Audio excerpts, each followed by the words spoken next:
It's not gonna be that easy to escape what I deserve. For causing all of this.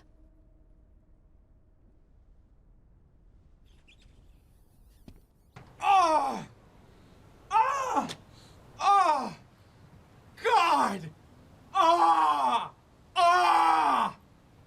Ah! Well, it's been about a year since my last video on Devil May Cry, but with the release of Season 2, it was only a matter of time before I drank enough liquid courage to stomach down another season of Devil May LARP. Now you may be asking yourself, as a small content creator who gets no views, did I make this video in a desperate attempt to ride the Adi Shankar hate train to the top? You bet your sweet bippy I did! Before we start, if you guys appreciate the work I put into this and want to support me as a creator, it would be very cool if you subscribed. It helps a lot. Plus, I think there's going to be one more season, and I'd like to milk this one for a little bit. So in no particular order, we're going to go over some things that I thought were detrimental to the show, and a few things that were a little bit more like pet peeves.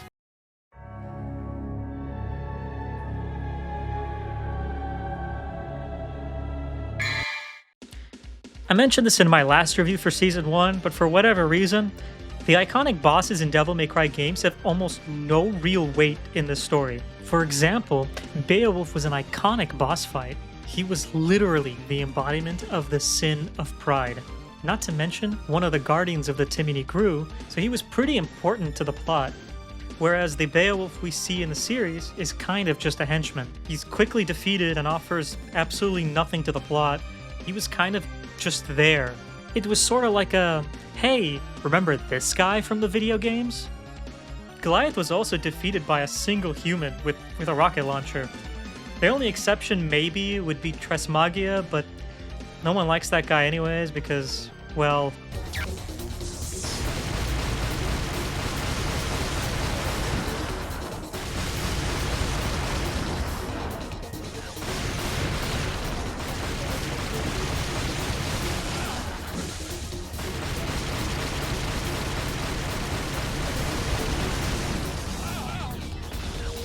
And of course, Arius was a much better character in the show than in the games. He was clearly much more fleshed out and genuinely made a very good villain. But there is one thing that I'd fix.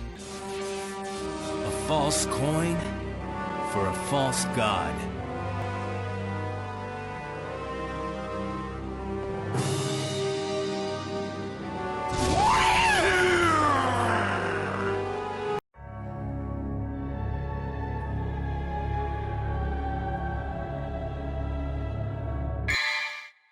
This was mentioned in my last video as well, but once again, the lack of real devils is a massive plot hole. Virgil at one point mentions, "Focus your darkness. It'll help you breathe easier and survive."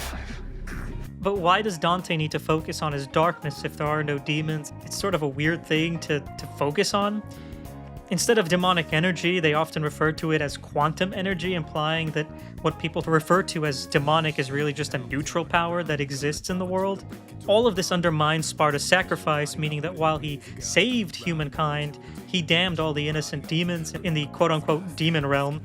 Not to mention, we find out by the end that Sparta was actually just a deadbeat father who actually didn't want anything to do with the humans. At least that's the story thus far. It's possible we find out that wasn't true. Who knows? But yeah, overall, making the demons more of just a biological evolution that's split off from humans is just a massive, massive downgrade from the original story.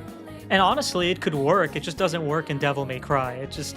If they had just came up with a completely new IP and created a world where you had these devils that were alternate versions of humans or whatever, it would actually be a very interesting story. It just doesn't really work with the themes of Devil May Cry.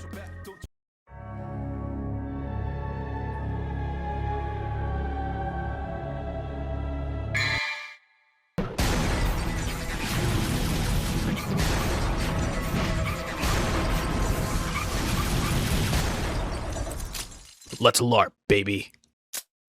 This season is full of random references to the games without understanding the deeper meaning or context. It seems like the writers don't understand the source material. It feels more like an insult. It's reminiscent of the time Ninja Theory tried to make a reference to Dante's old design in the Devil May Cry reboot.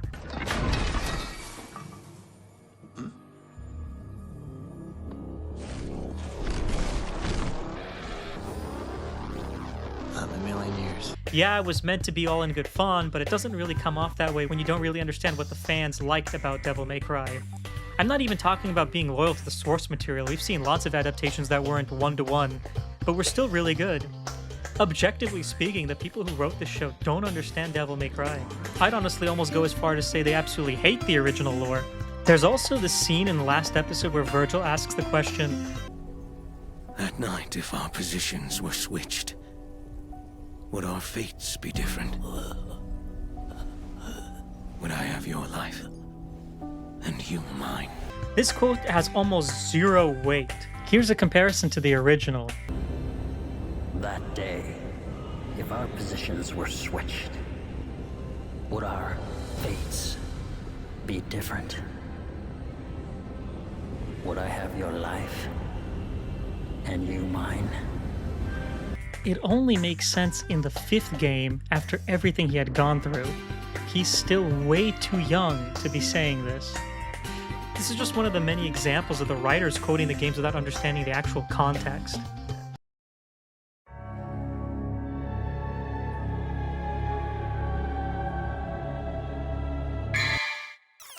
Dante! Yeah, I'm back, lady. I'm really sorry for what I did. We were just about to wake you up, actually, because your brother Virgil is back. Virgil? Gary! I was just looking for the sports channel, Gary. Devil May Cry as a franchise has some really, and I mean really, cheesy lines. Like the sky. I feel like my heart is becoming clear. Did you find what you were looking for? Yes. Now we can stop Arius's ambition. Whatever.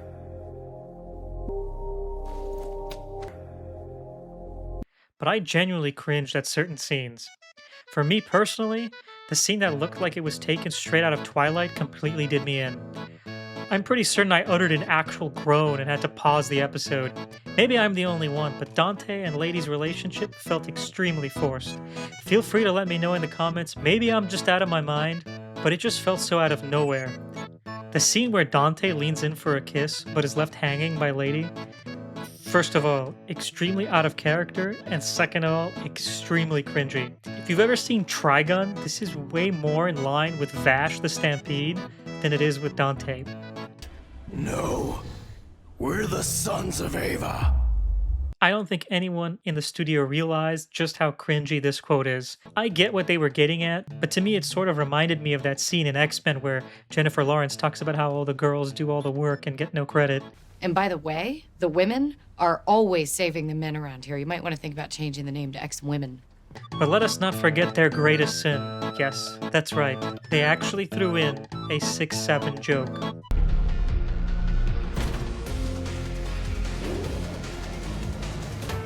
How do you do, fellow kids? Oh, brother, this guy stinks! Anyways, that was just some of the issues that I had with the Netflix series. Once again, I do appreciate the improvement to certain characters like Arius, although I did think it was weird to tease Lucia in the first season and not include her in a very important character arc involving her. And they did cut back on Lady's swearing. But regardless, I think it's pretty safe to say that the writers don't really understand Devil May Cry as a franchise. We could have gotten the Sam Raimi equivalent of a Spider-Man adaptation. But instead, we got Avatar: The Last Airbender.